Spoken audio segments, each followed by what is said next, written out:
Hey folks, Todd here. Today we're going to install the RealTruck Ascend Rack on the 2022 and up Toyota Tundra. The tools I'll be using for this installation are a 13mm ratcheting wrench, a ratchet with extension and 13mm socket, a Phillips head screwdriver, and a pair of scissors. Let's go ahead and get started.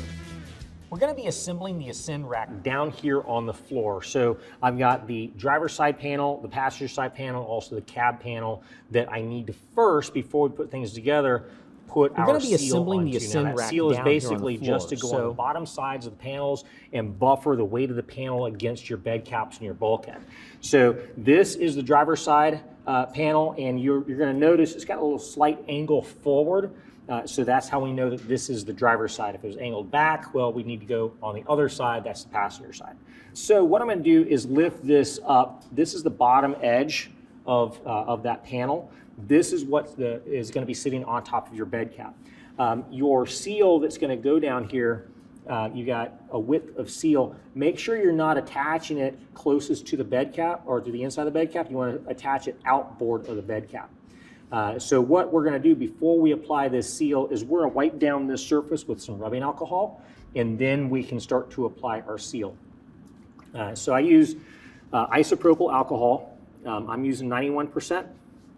I'm going to wipe down this surface. Now what that's doing is that's just kind of removing any kind of contaminants that might be on there from the manufacturing process, so that that seal has a nice surface to bond to. You just want it nice and clean. But let me go ahead and pull this out. Now how I'm going to do this is I'm going to peel away the two adhesive strips, get a little bit free. I'm going to make sure one's going out one way, the other is going out the other. I'm going to set that in place just to this outboard edge. Once I got this set, so I can go ahead and peel away some of the adhesive protectant. Just work it a little bit at a time. Work all the way back.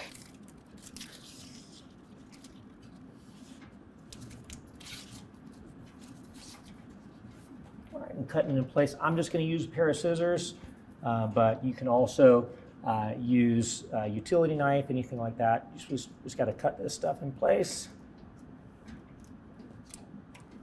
All right, now I'm going to do the same thing on the passenger side panel. Okay, now for our cab panel, what we're going to do, when we pull that up, we're going to see we've got a little bit of a flange that's hanging down. This is going to be right up against where your cab is. So what we're going to want to do is put the seal right along this edge here. So don't put along this edge because it won't be sitting over top of the bulkhead. This is the part that's going to sit over top of the bulkhead.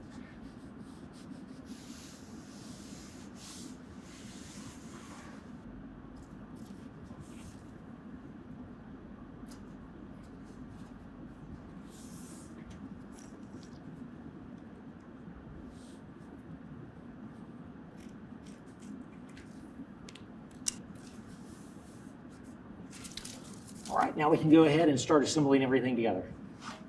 Okay, so here I've got everything kind of spread out that I'm working with in this step. So this is going to be our driver's side panel. This is going to be our passenger side panel. The RealTruck logo is going to be towards the rear, so that's how you can quickly identify which one is which.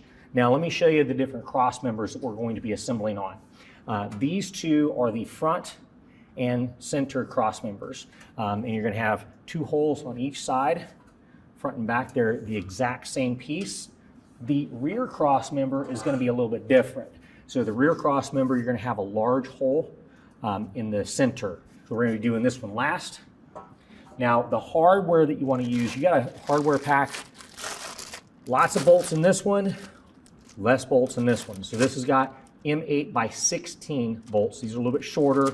These are M8 by 20s. We're going to be using the M8 by 20s in this step. We're going to go ahead and open that up. For each one of the locations, we're going to put this stuff in just finger tight. We're not tightening it down all the way. We need to be able to adjust things as we go. So we're going to use M8 bolts along with washers that are in our kit. So we got a bag full of washers. And let me go ahead and show you how we're putting everything in place. We are going to lift up our side. Now you're going to notice we got two holes here and two holes here. Now those holes behind them have welded nuts in place.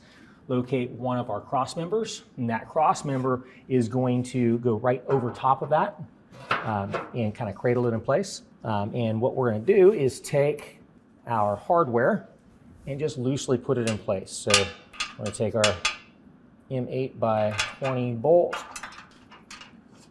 Now those bolts also have a little bit of thread locking component on them. So you're probably not going to be able to put them in by hand very far. Just get them started. So each one on the side is going to have 4 bolts. 2 that are front facing, 2 that are rear facing.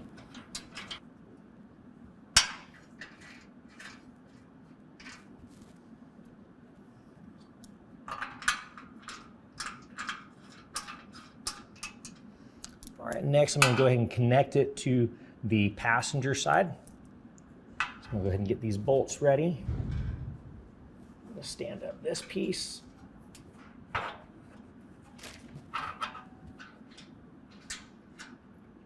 All right, and the following 2 cross members I'm going to loosely install exactly the same as these first 2.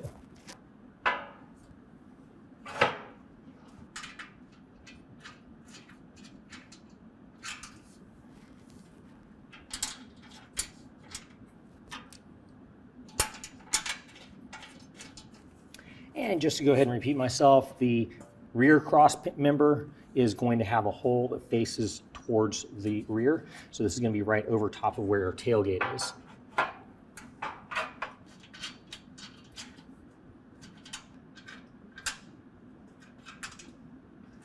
Okay, now here's the cab panel. We're going to go ahead and attach this. Now let me go ahead and show you on the back side. We've got these weld nuts that are fastened. Those are going to be facing the cab of the truck. Also, this shelf goes over top of the bulkhead, so it's going to be facing the cab of the truck.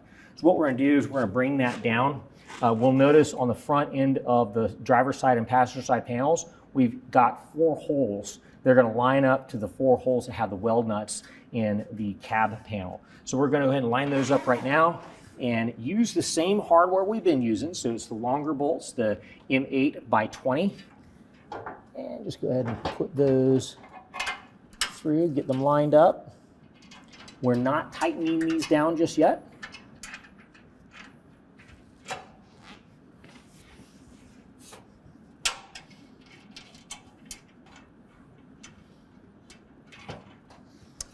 Okay, now once we have the cab panel attached to the driver's side and passenger side panels, what we're going to do is we're going to go ahead and tighten up the front-facing cross member hardware using a 13mm. I'm going to use a ratcheting wrench so I can fit that in place.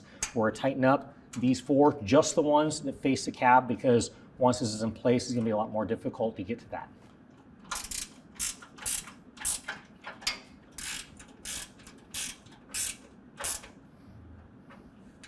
Okay, now we're going to go ahead and install our top supports. Now, I've already installed this one loosely. I'm going to show you how I did it on this one over here. They install the same way. So let me go ahead and rotate this over. And what you'll notice on the bottom here is we've got 2 holes here, 4 holes here, and 2 holes here. The ones on the end are going to line up with these 2 slotted holes. And the ones in the center line up with these slotted holes. Now, we're going to use 2 bolts here and 2 bolts here fastening from the bottom. With this one, we're also only going to use 2 bolts, and so we're going to stagger them instead of using all 4 bolts, because that's not necessary. So we're just going to go ahead and rotate that over, and then I'm going to climb underneath and install all the bolts into the holes. Again, we're not tightening everything down. We still want to be able to move it back and forth so we can tighten it down later.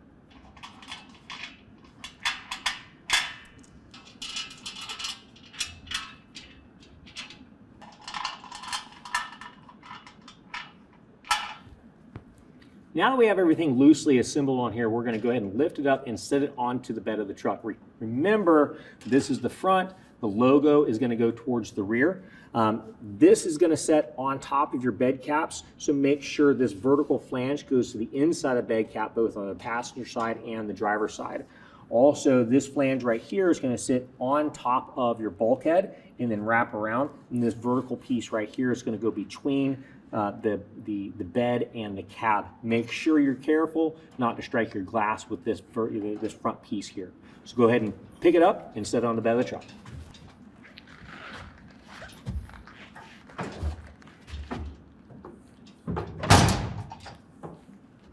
All right, now I'm going to go ahead and use a 13 millimeter. You can use a wrench or a ratchet. I'll be using a wrench with a little bit of an extension because these particular ones, you want to give a little bit of distance to get it tightened down a little easier. So we're just going to go ahead and tighten down all these bolts that we've already installed loosely and get them all snugged up.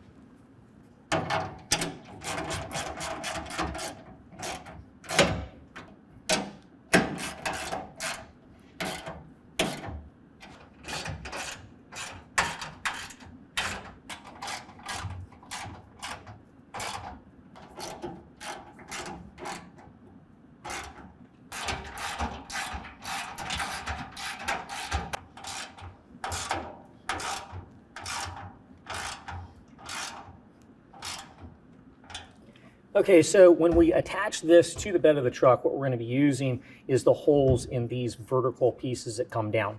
Now, when you look at it, we've got some oval holes and we've got some round holes. If you look closely, you've got a round hole that's kind of a little bit lower and a round hole that's higher. What we're going to be using is the two round holes that are lower.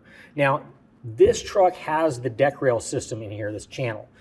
If it did not have the deck rail system, what we would do is we would slide this up behind the bed cap, line it up with those two holes, and then use our hardware. We've got the same hardware we've been using is the M8s by 20 millimeters with a washer, and we just fasten right through there like so.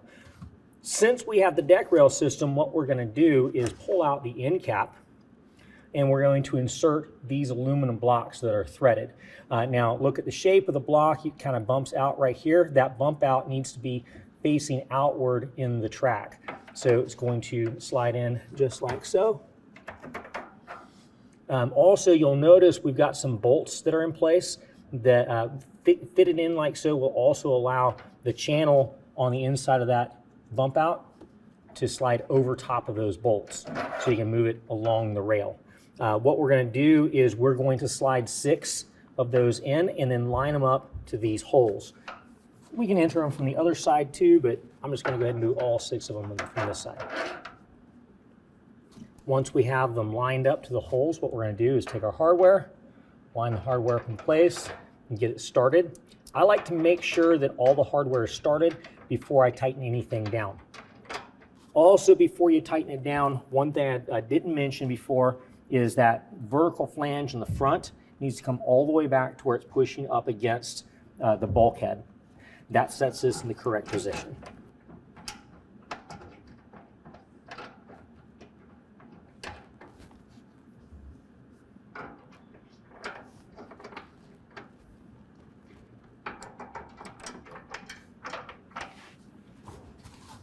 All right, once we got everything in place, we're just going to go ahead and tighten it all down using our 13 millimeter.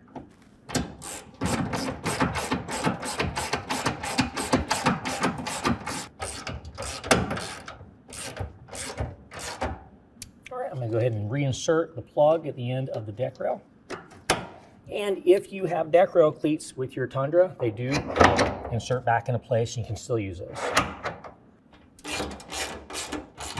All right, I just got done installing this side accessory panel. Next, I'm going to install the front one. I'll show you how I did it. So here is the side accessory panel. It's going to slant forward, just like the rest of the rack has kind of a forward slant. What we're going to do is we're going to look for which oval hole that we're going to mount to. Because when you look on the back side, you're going to have some holes in the top and in the bottom. On the inside of those holes, there are going to be some weld nuts inside. So what we're going to do is line that up. I'm going to go to the second one back. So we're going to line that up, and the top's going to line up to the oval hole up here. Bottom's going to line up to the oval hole down here. Next, I'm going to take the M8 by 16 millimeter bolts with washers. Get this lined up, and we're going to use this at the top. Once we get that started, now we're going to go ahead and go down to the bottom. Now we can go ahead and start using our M8 by 20 millimeter long bolts with washers. All right, now you're going to want to adjust these front to back where you want them. They are adjustable depending on what type of accessories you're going to be putting on here. You might want a little bit more forward, a little bit more backwards. But for right now, just for the sake of this video, I'm just going to center it and lock it down. Again, using a 13 millimeter wrench or ratchet.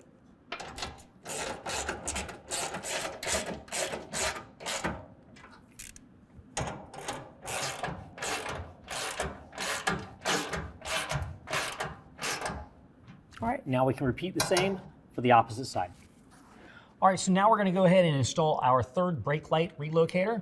It's going to go to this location right here. Again, we've got that round hole facing towards the rear. This pigtail is going to be going through that round hole. Then we've got a couple of self-tapping screws that are going to go through these two holes and into these locations right here. We've also got 3M VHB tape, that's automotive grade tape.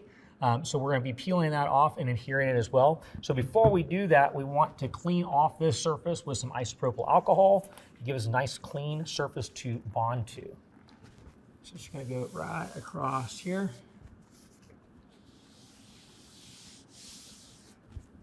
I'm going to get the self-tapping screws ready, the sheet metal screws. And then I'm going to peel back a little bit from each side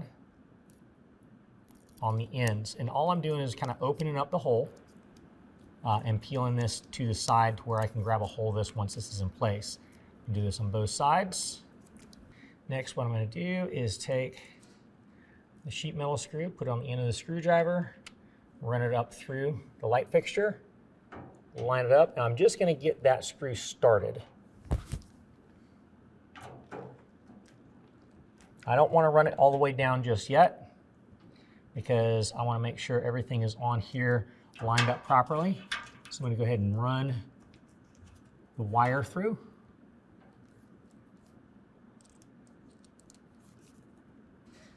Take this sheet metal screw, run that through. And also get that one started. Now that I've got both of them started and I have these two tabs hanging down, I can go ahead and run this up. Finish peeling those down. There we got a good bond, and I can go ahead and finish putting these screws in.